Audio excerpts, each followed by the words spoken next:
काली बरावत। या देवी सर्वभूतेषु शक्तिरूपेण संस्थिता नमस्तस्यै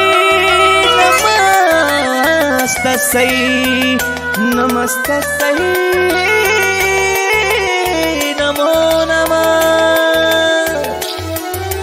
सूरज के लौके लागल देखा ललैया आहो भाग्य घरे सबके आवतारी मैया।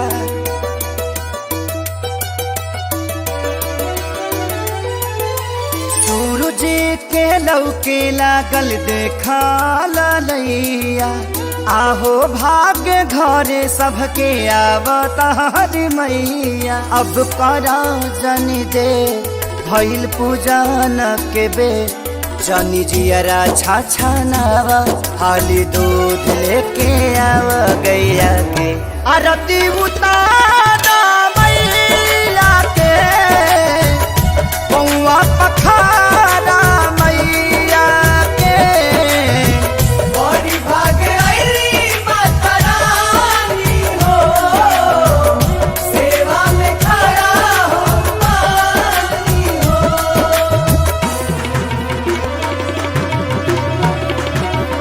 Presented by Adi Shakti Films.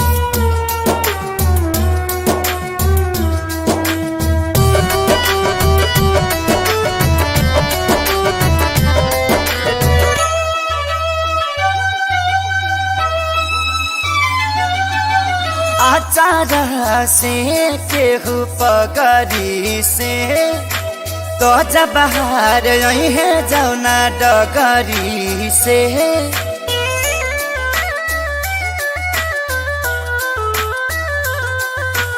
आचार से केहू पगरी से तो जब बाहर यही है जौना डगरी से। अरे सेवा में न कर कमी होके खूबसूरत मम्मी कहे से कि मैया सुकुवारी सुकुवारी सुकुवारी हई। अब करा जन दे भइल पूजन के बे मालिन के बोलाव अढ़ौल तू चढ़ाव पैया पे आरती उतारा मैया के पौआ पखारा मैया के। बड़ी भागे आईली माता रानी हो सेवा में खड़ा हो मानी हो।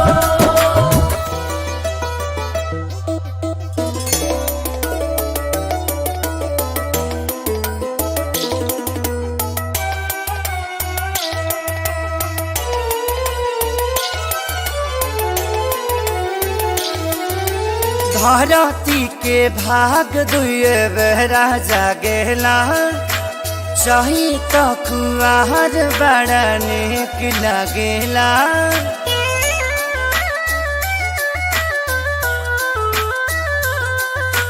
धरती के भाग दुए बेरा जागेला चाही तो कुआर बड़ा नेक लगेला।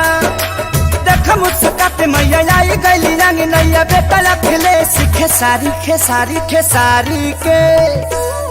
अब करा जन दे भइल पूजन के बे पुरैन पात लेके आव छाक लवंग जुटाव जैया के आरती उतार मैया